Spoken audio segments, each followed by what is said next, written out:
Hello everybody, it's George from Ireland, so welcome back to my channel.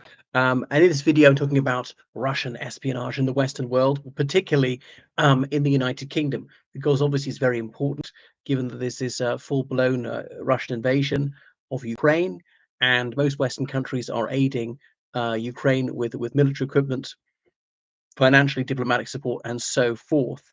Now, espionage between Russia and various Western countries has been going back on since the Tsarist era, several centuries. But Russia puts enormous resources into intelligence, like per capita, probably have 10 times more intelligence officers than most Western countries. As a control freak society, it's long been a surveillance state. So that's a very, very high priority for them. Look at the early 90s when doctors, civil servants, teachers, army officers weren't paid for months on end, and they still had those deep cover agents in the United States. You may remember they were all busted under Obama about 2010. It's about a dozen of them were caught, and they've been burrowing into American society in some cases since the early 1990s. So when Russia was stony broke, going cap in hand, pleading Western countries for financial aid, they still found money to pay these people tens of thousands of dollars a year to maintain their cover in the early 90s. And say $10,000 was a fortune in Russia in the early 90s. That is how high a priority it was for them, even at the height of rapprochement between the Russian Federation and the United States. But since the Salisbury poisonings in 2018, the United Kingdom and lots of other Western countries have expelled hundreds of Russian diplomats. Then in 2022, when Russia invaded Ukraine, hundreds more diplomats expelled, overseas tit for tat. Russia's riposte was to expel an equal number of diplomats of whatever Western country from the Russian Federation, and so on. So diplomatic staff down to very low ebb. Obviously, they'll start with those who are assessed to be undeclared intelligence officers, because the diplomatic convention pursuant to the diplomatic immunity pursuant to the Vienna Convention, diplomats can't be prosecuted or jailed in their host country, only to be arrested if absolutely unavoidable, establish this person really is a diplomat, expel him or her, declare the person persona non grata, and give them so many days to leave the country, like 24 hours in extremis, but up to a week it was less serious to show you're not that angry about it, and saying activities incompatible with diplomatic status, that's a term of art for spying. So because they've got less diplomats around, they're having to use people who are not diplomats. And obviously these people, if they're Russians, the court, they're exposed to possibly decades of imprisonment. But they're then hiring people to do it. People with maybe no amateur training, with no amateurs, because they got no training in tradecraft. And by the way, I'm not an intelligence officer. I've never been one. I did apply actually, but was rejected without interview. I wonder why. So I've not applied to the intelligence agency in the Republic of Ireland. But anyway, although I'm a nobody, got no illusions, nevertheless, I've got a bit of a public profile, and they don't want your face on the internet at all, for reasons one might guess. But anyway, a spy ring in the United Kingdom was busted. And we know this now because although they arrested about a year ago, convictions have followed. Now, this is still sub judice, so I can't comment on the guilt or innocence of some of them, but some of them have pleaded guilty. Bulgarian nationals, okay, Orlin Rusev, for example, and Diser Jambazov, if I pronounce that correctly. So one of them living in Great Yarmouth, the other one living in London. So if they plead guilty, that means they are guilty. Now there are three others, two women and one man, who are all Bulgarians, who've all pleaded not guilty, and their trial is ongoing. So they did this for Russia. Now why? In espionage, they all say the motivations for spying are mice, M-I-C-E. Is it money? Is it ideology? Is it compromise, or is it ego? Well, money, that's very obvious. Um, uh, so ideology, actually agreeing with Russia hypernationalism, agreeing that Russia's control freak society, that oppression is a good thing, that totalitarianism is desirable, that homophobia is a good thing, yeah, that all Slavs ought to be conquered by Russia, and so forth, that democracy is evil, free speech must be criminalized, there must be no fair elections, there must be the industrial scale use of torture, and so forth. That all that is wonderful. That genocide against the Ukrainian people is laudable. So there are people who might think that's a good thing. And then compromise, as in blackmail. They've got photos of you in some illicit sexual relationship, or they can prove you stole from whoever, or they've got a recording of you bad mouthing somebody like this or that.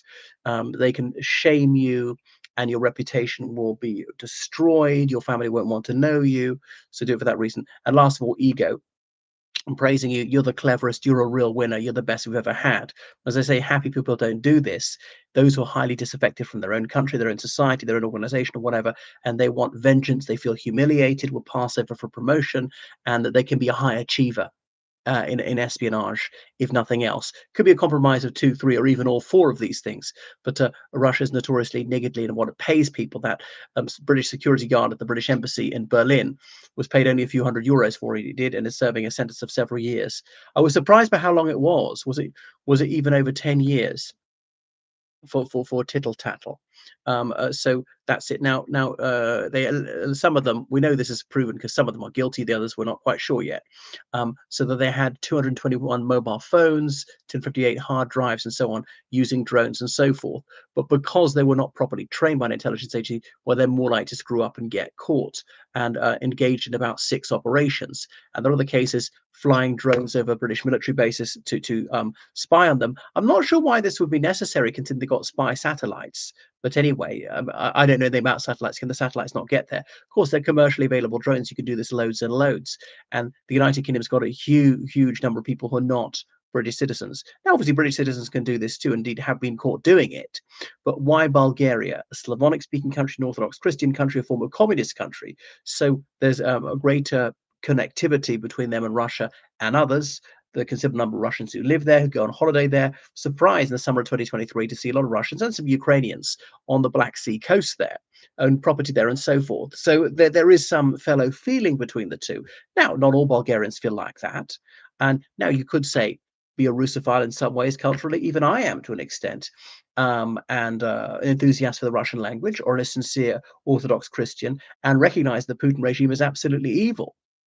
I mean, liking Russians and finding Russian culture attractive is absolutely different from approving of this criminal invasion of Ukraine. But for some people, they are the same. Um, so it might have been ideology. I suspect there was at least a bit of that. Obviously, money, because they are taking a big risk, saying, well, I'm going to risk at least several years in jail if I get caught. I deserve to be rewarded for sticking my neck out. Were they blackmailed in any way? I don't know. And is it because their handlers lured them, say, wow, you're the best spy we have ever had? And doesn't it feel good to hit back at them? And we're going to give you a medal and a rank and promote you and blah, blah, blah.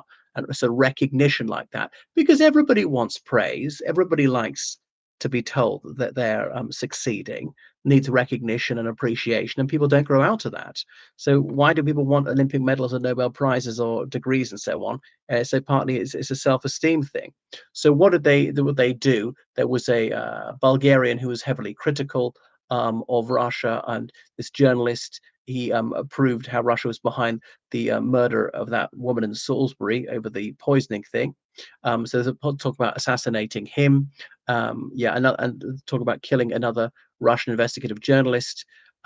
Yeah, because he was a dissident. So this would just be typically Putin, the long arm of Putin, to murder people for free speech, for exposing his crimes, and so on. Another talk about killing a Kazakh politician who had asylum in the United Kingdom. Now, he'd not done anything against Russia, but he was an irritant to the Kazakh regime. So this would be a favor to them in return for payback, and so on.